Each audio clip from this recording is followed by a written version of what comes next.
أما بعد فأعوذ بالله من الشيطان الرجيم. بسم الله الرحمن الرحيم. أرأيت الذي يكذب بالدين فذلك الذي يدعو اليتيم ولا يحض على طعام المسكين فويل للمصلين. قال الله تبارك وتعالى في القرآن المجيد والفرقان الحميد: اللهم صل على سيدنا ومولانا محمد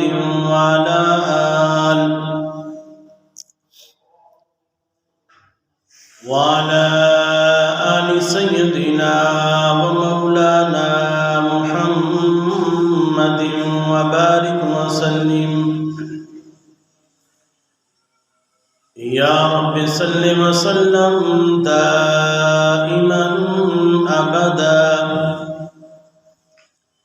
على حبيبك خير الخلق كلهم.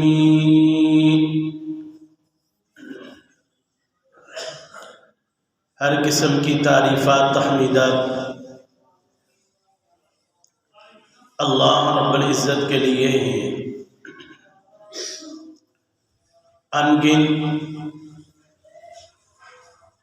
بے حساب و بے شمار درود و سلام ہو امام الانبیاء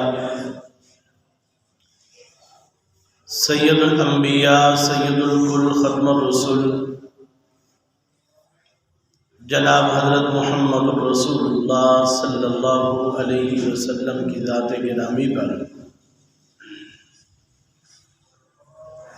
آج کے جمعۃ المبارک کے خطبے کا عنوان سیرت النبی صلی اللہ علیہ وسلم اور مزدوروں کے حقوق. دعا فرمائیں اللہ رب العزت میرا سرا صدر فرمائے.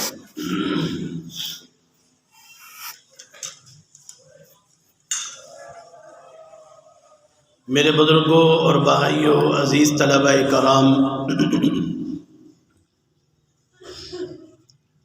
اگر سن رہی ہیں میری عزت ماں، باحیا بپردہ ماں اور بہنوں،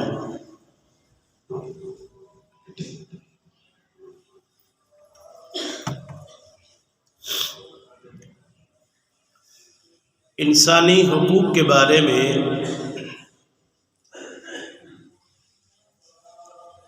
اسلام کا تصور یہ ہے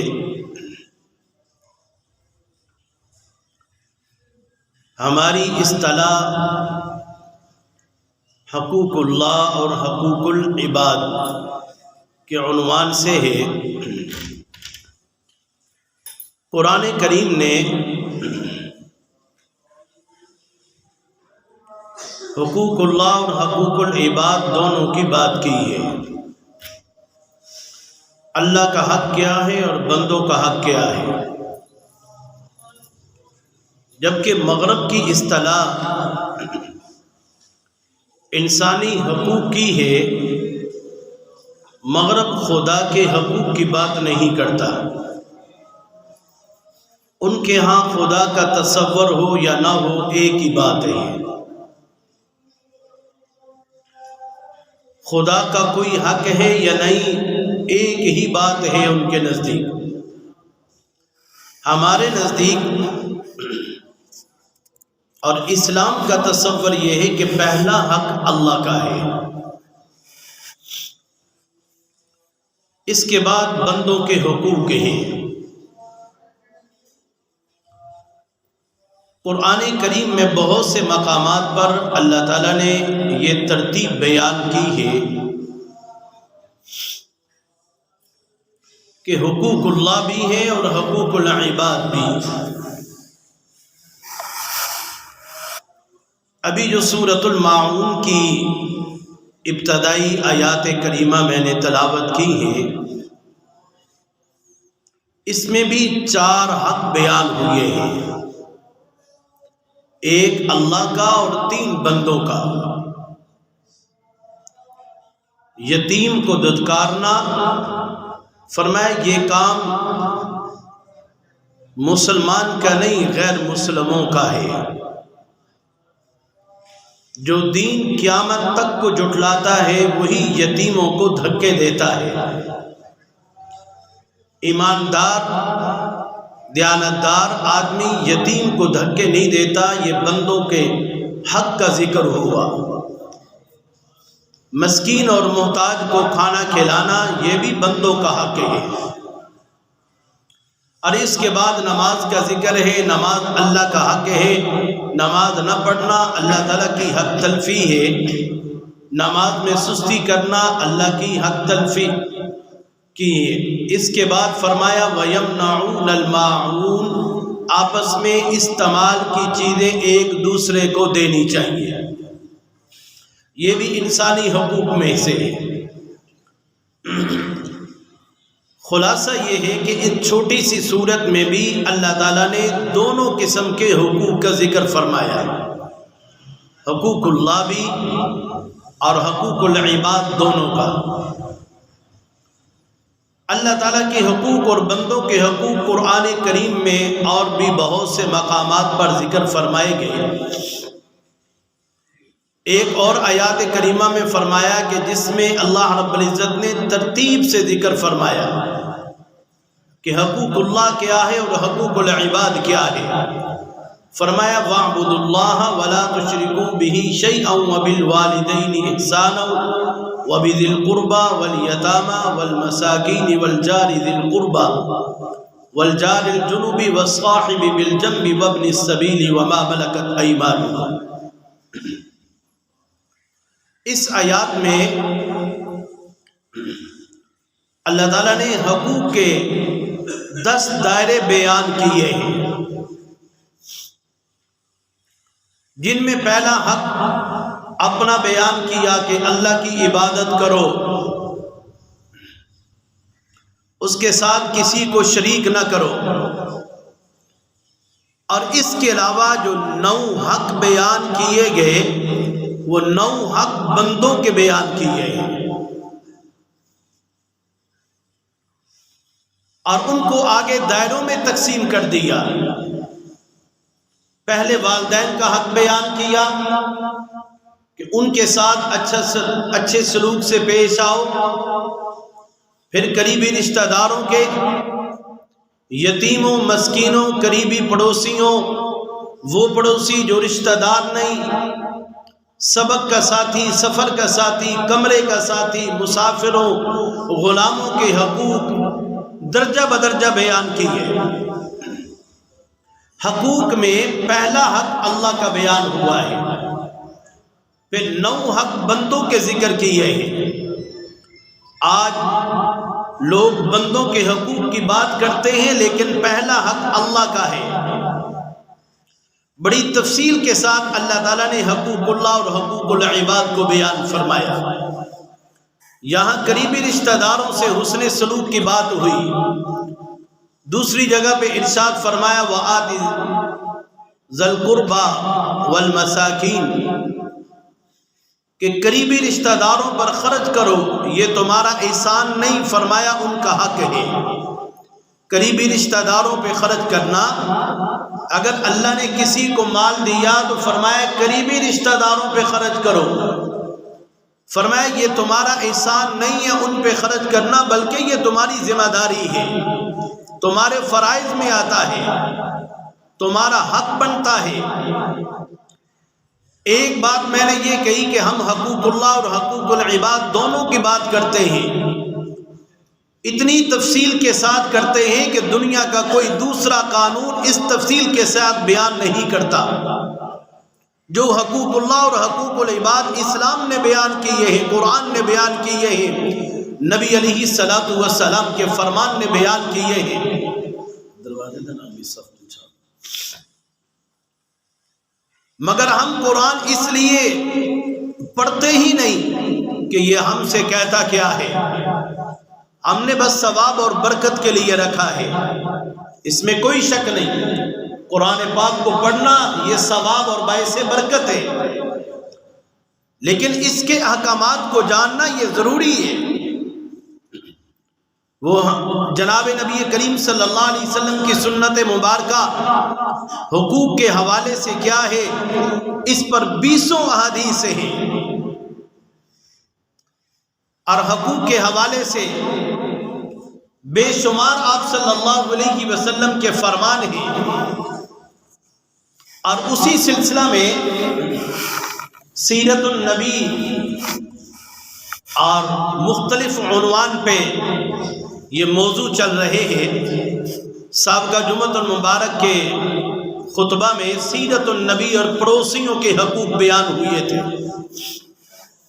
آج آپ کے سامنے سیرت النبی اور مزدوروں کے حقوق بیان کرنے ہیں۔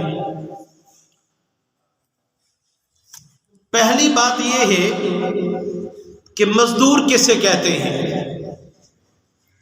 شاہ ولی اللہ رحمۃ اللہ علیہ کہتے ہیں کہ ہم آپس میں اشیاء اور صلاحیتوں کا تبادلہ کرتے ہیں تو ہمارا نظام چلتا ہے۔ ہر آدمی اپنی ساری ضروریات خود پوری نہیں کر سکتا۔ کوئی ضرورت کوئی بندہ پوری کرتا ہے، دوسری ضرورت کوئی اور پوری کرتا ہے۔ ایک آدمی کہے کہ میں گھر بھی خود بنا لوں گا، غلہ بھی خود اگا لوں گا، دروازے بھی خود بنا لوں گا، زمین سے پانی بھی خود نکال لوں گا، جانور بھی خود چڑھا لوں گا، یہ ممکن نہیں ہے۔